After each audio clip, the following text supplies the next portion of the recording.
Within 2 years of the signing of the Geneva Accords, there are supposed to be unifying elections.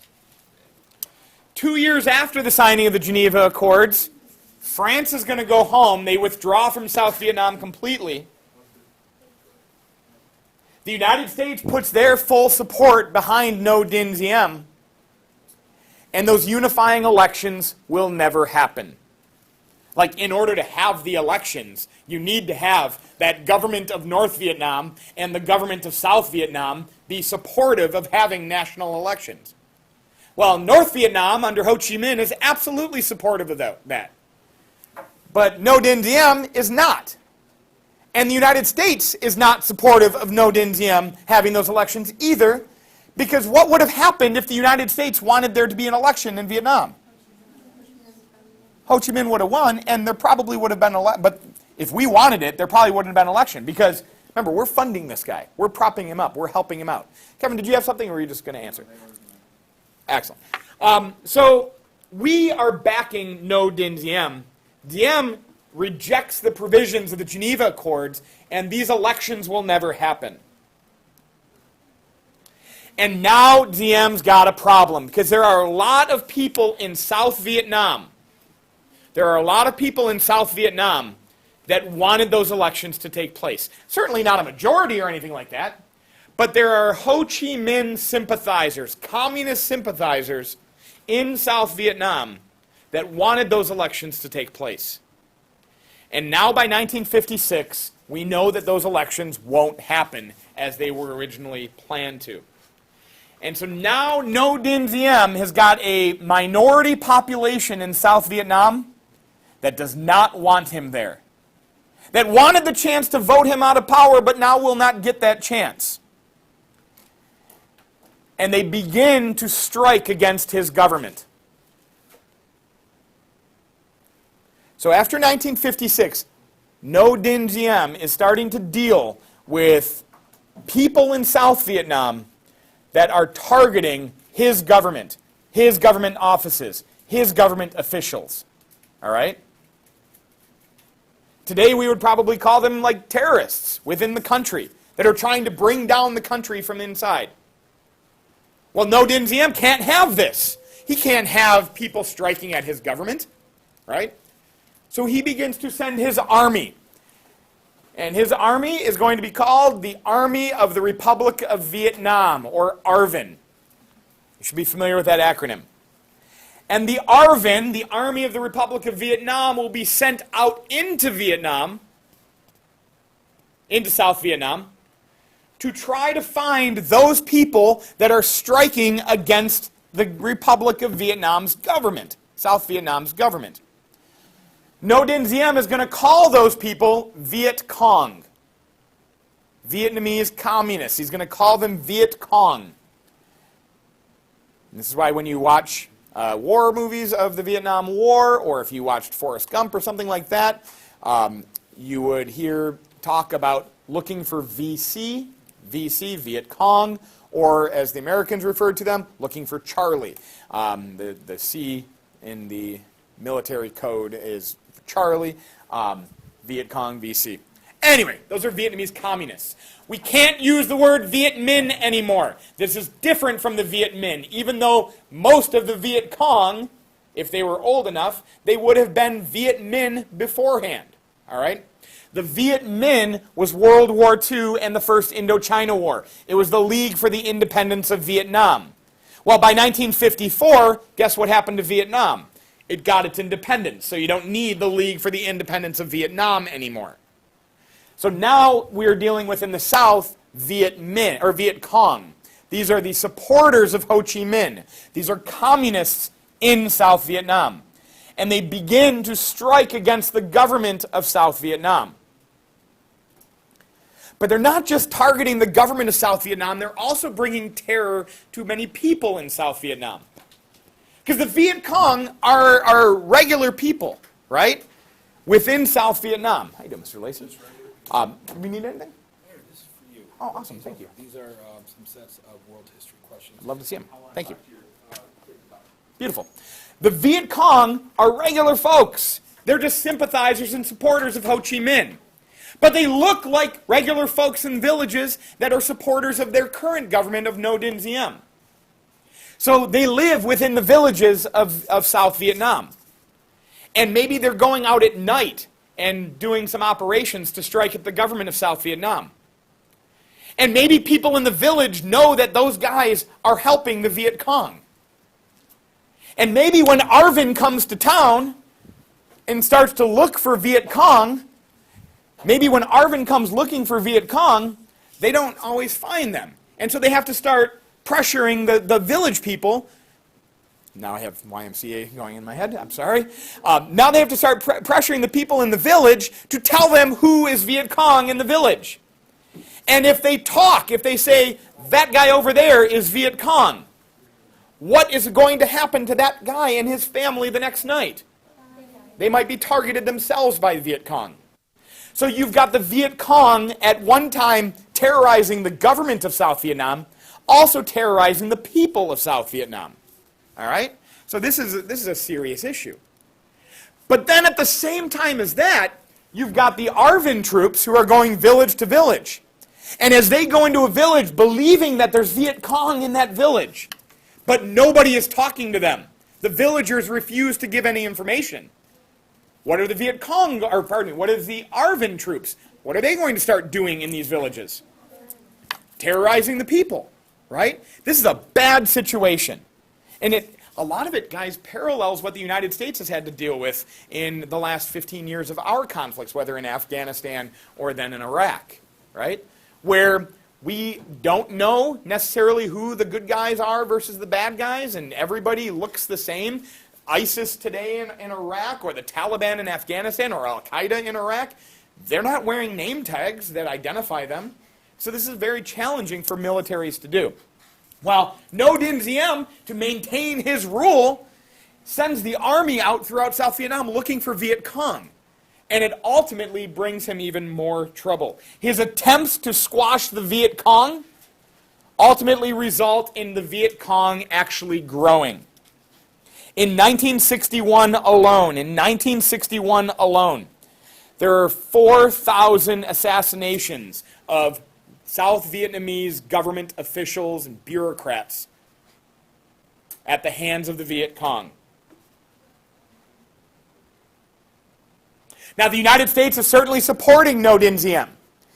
Under Eisenhower in the late 1950s, we begin to send military advisors into South Vietnam. American military officers and soldiers that are meant to train Arvin troops.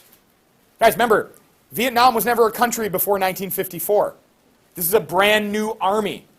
The United States is going to send troops there as military advisors to train these guys in military operations. But guess what kind of army, or guess what kind of wars we are really good at fighting? Conventional wars between conventional armies. This is a whole new kind of war, going door to door or village to village and trying to weed out Vietcong. So we may not be the best trainers in this kind of situation. As No Dinh Diem continues to strike out against the Vietcong, and that doesn't seem to work, the United States sends more advisors into South Vietnam. By 1961, we have 11,000 advisors in South Vietnam. And we begin to accompany some Arvin troops into the jungles and into the villages looking for Vietcong. And once Americans start going into the jungles, away from the bases, into the jungles with the Arvin, Americans start ending up in firing lines, and Americans start ending up as casualties in this war. In 1961, John F. Kennedy becomes president of the United States, and he continues this escalation of American advisors in South Vietnam. Now, why are we doing this? What do we care about South Vietnam? It's all a part of the containment policy that we've been following for the last 15 years. All right? And now we have a new term that's going to enter our word for words lists that I can't think of right now. Our vocabulary, thank you. Wow. Okay, I use a lot of words and then I just lost it right there. We're going to have a new phrase that's going to enter our vocabulary, and it's called the Domino Theory. The United States is operating under the belief that if South Vietnam becomes communist, then the neighboring nations of South Vietnam will likewise become communist. That Laos will become communist, and Cambodia will become communist, and Thailand will fall, and Burma will fall, and maybe even India. This is the domino theory. If one falls, then every subsequent country next door will fall. And then this is communism spreading, and we've been containment people since 1946, right? So we've got to contain communism. This is why we're there. We're sending in advisors to help prop up the government of No Dinh Diem. But Diem is losing favor fast in South Vietnam. As the Vietcong, who, mind you, are being supplied by North Vietnam. Arms are going into South Vietnam to the Vietcong from the north. As the Vietcong continue to strike against Diem's government escalates its harsh response to the Vietcong, striking out not only at Vietcong, but also political opponents in the South and common villagers in the South. He's losing favor fast. We don't like him very much. We don't think Diem is a good ruler of South Vietnam. But we see him as better than the communist alternative. All right? But by 1963, things are going to take a dramatic turn. Now, the Vietnam War is a very different kind of war. It's different in the way it was fought, and it's different in the way it was viewed. Guys, World War II and the Korean War, but World War II, World War I, every war before, was very much a censored war. All right? In that the pictures that Americans got to see of the Second World War were going through U.S. military censors. All right? The letters that guys wrote home from the war were going through U.S. military censors. The stories, the media, the news that was coming out of the war, they were going through U.S. military censors. So we might have had a slightly distorted version of the war that we got to see. We maybe didn't get to see the true ugliness of the war as it was happening.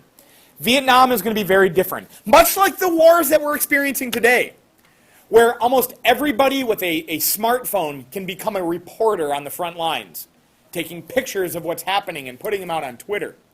Well, this is obviously before the internet and Twitter, but there are freelance journalists and photographers that are in Vietnam, in South Vietnam, taking pictures of what's going on, sending them back to their news institutions back home. And these are being published. Here's a photograph of a Buddhist monk in South Vietnam who doused himself in gasoline and ignited himself, killed himself, in protest of the government of South Vietnam. Not in protest necessarily of the Vietcong, but in protest of the government of South Vietnam. Now remember we mentioned the other day that No Dinh Diem was a Catholic, right? No Dinh Diem, in his government, favored the Catholics of South Vietnam. The Buddhists, who are the majority population, were feeling persecuted. And a number of Buddhist monks did this throughout South Vietnam. It's called self-immolation. They lit themselves on fire. Now, a lot of people are mad at the American government right now. A lot of people aren't fans of Barack Obama, and we're hearing this more and more as we get closer to the presidential election. But in America, when people aren't too happy with the federal government, we tend to do things like post snarky comments on message boards or in responses to news articles.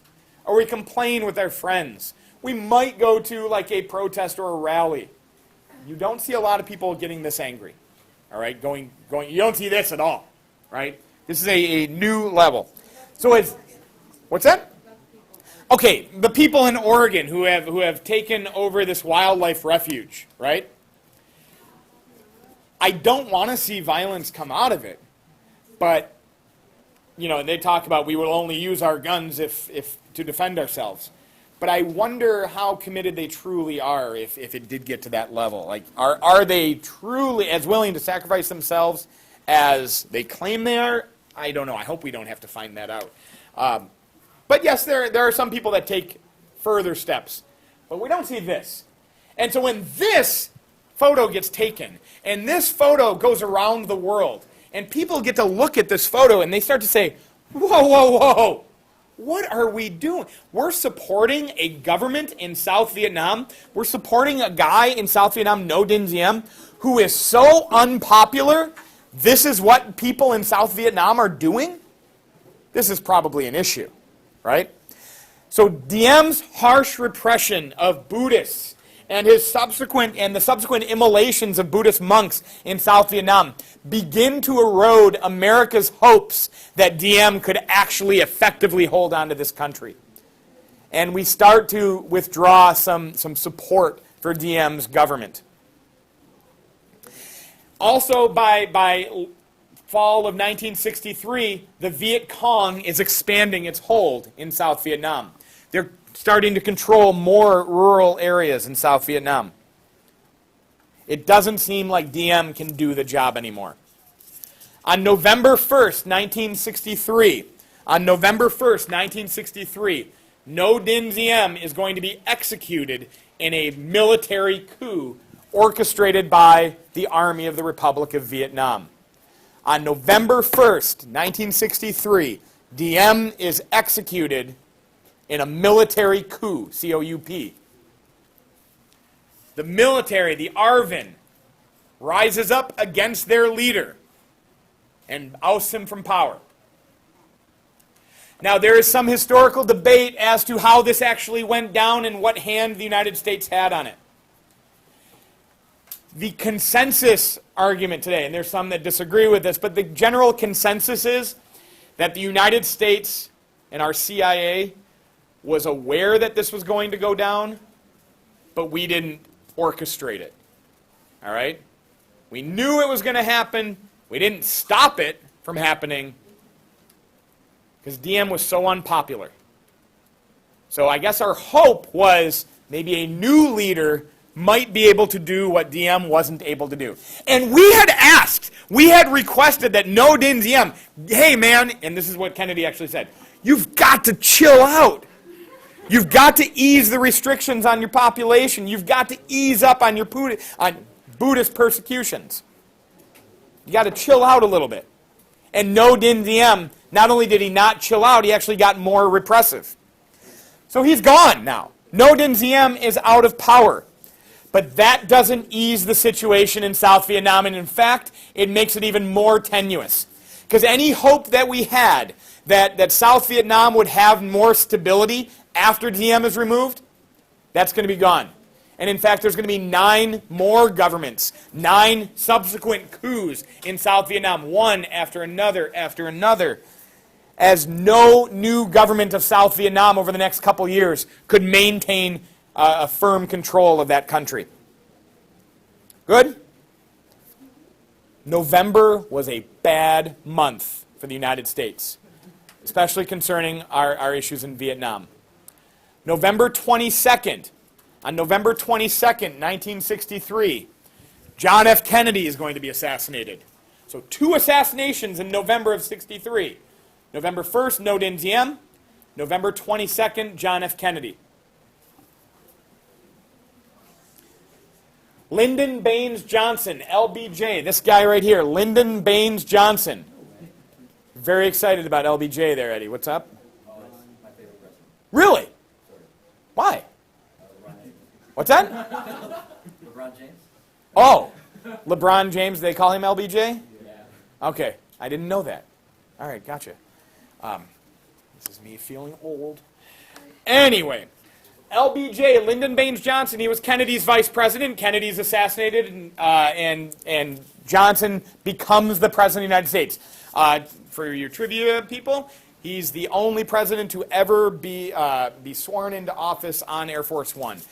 So on his way to Washington, D.C., he was sworn in as president of the United States. So Johnson is president. By this point in 1963, we have 16,000 military advisors in South Vietnam. Johnson becomes president, and he's in a tough position. he's reluctant to escalate our commitment in Vietnam. He's also reluctant to not escalate our commitment in Vietnam. Ugh. Being president is hard, right? Johnson becomes president in November of 1963. What's going to happen in November of 1964? He's got to run for president now. It was going to be Kennedy's re-election. Well, now it's Johnson's election. And Johnson's going to run against a Republican candidate named Barry Goldwater. Yes, ma'am? Good question. With the way it works now, because this was amended after Franklin Roosevelt, if a president has to serve more than 2 years of his predecessor's term, then he gets to run for one term on his own. So, like, let's say Johnson became president but had 2 years and a day to serve of Kennedy's term. Well, that would count as Johnson's term, and then he would only get one time himself. But for Johnson, he served less than 2 years of Kennedy's term, so he gets to run for his own re-election in 64, and he could run again in 68 if he wants to. Spoiler alert, he's not going to want to. But anyway, so he's running for his own term, and he can do it twice now. So the maximum numbers of years a president can be president now is like 10. You could take over for 10 minus a day. All right, take over for the previous president for less than 2 years, serve your own 2 terms. All right, so Franklin Roosevelt messed all that up by running and getting elected 4 times. All right, so Johnson, I said, is reluctant to escalate, and he's reluctant to not escalate. If Johnson doesn't escalate in Vietnam, this is what he would be dealing with. If he doesn't escalate our commitment in Vietnam, if he doesn't send more advisors, a couple things could happen. Maybe we lose South Vietnam. Maybe the government falls to the Vietcong. Maybe the North moves into the South. That could happen. Maybe the Republican Party and their candidate, Barry Goldwater, are going to accuse President Johnson of being, what's the famous thing that you don't want to be accused of being during the Cold War? Soft on communism. Weak against communism. Okay, you don't want to be accused of being soft on communism.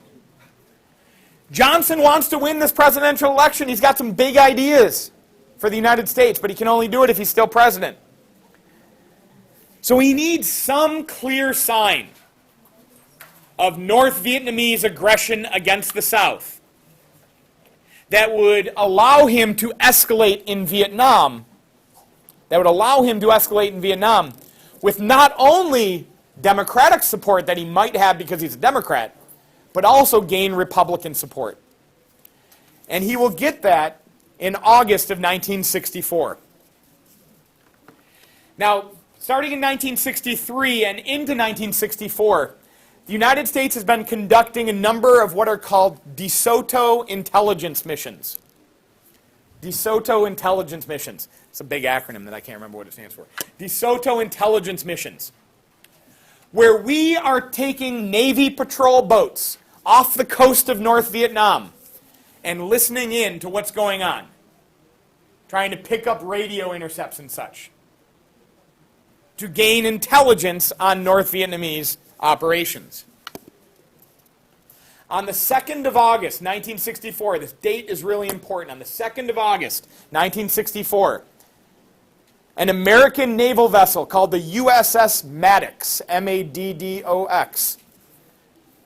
The USS Maddox is attacked by North Vietnamese gunboats. Some shots are fired. Now, this is not a big attack. No one is hurt. The ship is not damaged. But there were, like, rounds that were fired at the ship. 2 days later, what's that?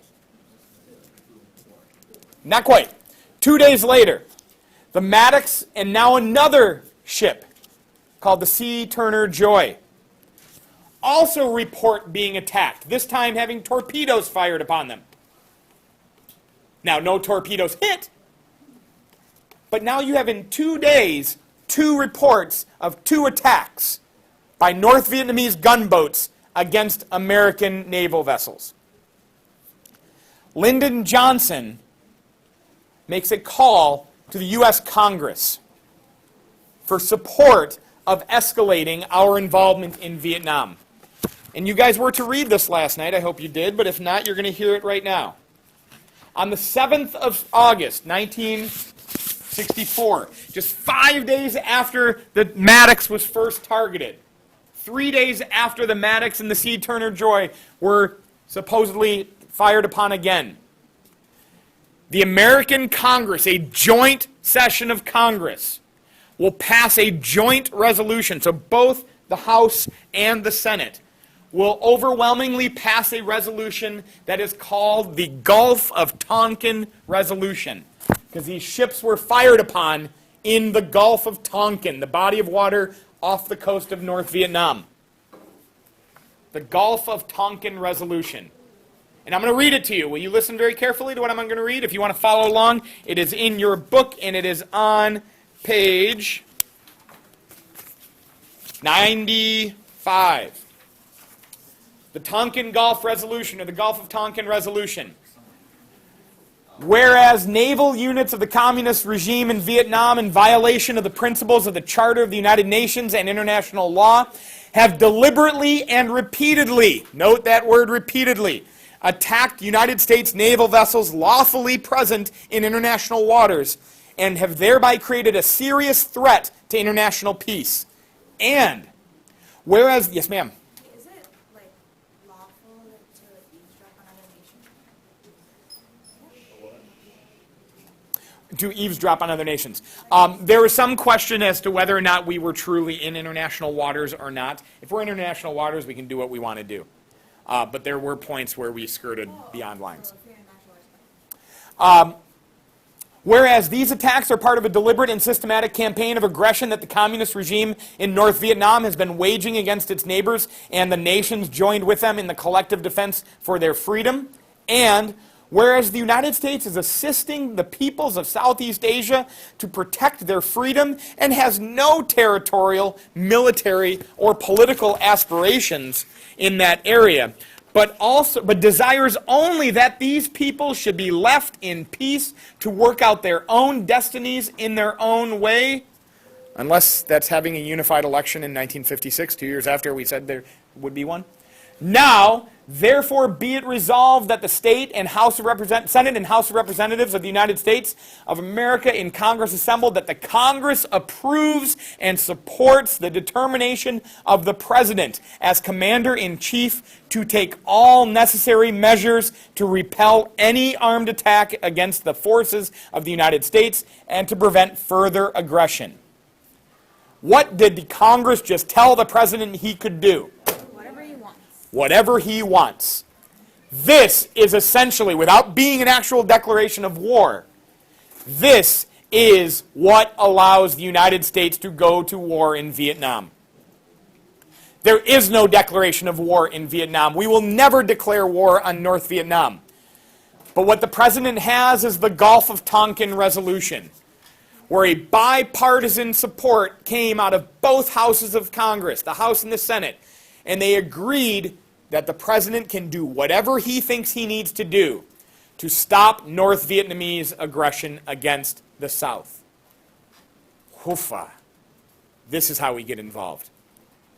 Now, if you want to get more into the weeds of conspiracy theories and wondering what was going on here, the second attack on August 4th, 1964, never happened. Our ships thought initially they were fired upon by North Vietnamese torpedo boats. They weren't.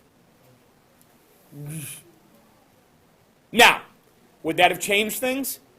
They were fired upon on August 2nd. That really did happen. I don't know. The Gulf of Tonkin Resolution says that we were deliberately and repeatedly attacked.